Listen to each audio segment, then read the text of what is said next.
এই ওলি আল্লাহর বাংলাদেশ, এই শহীদ গাজীর বাংলাদেশ। রহম করুন আল্লাহ, রহম করুন আল্লাহ।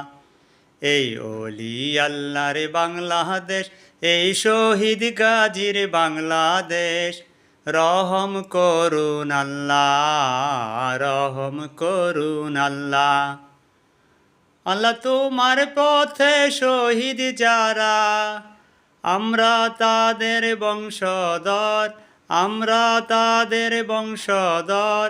তাদের পথে কবুল করুন আল্লাহ, কবুল করুন আল্লাহ। এই ওলি আল্লাহর বাংলাদেশ, এই শহীদ গাজীর বাংলাদেশ। রহম করুন আল্লাহ,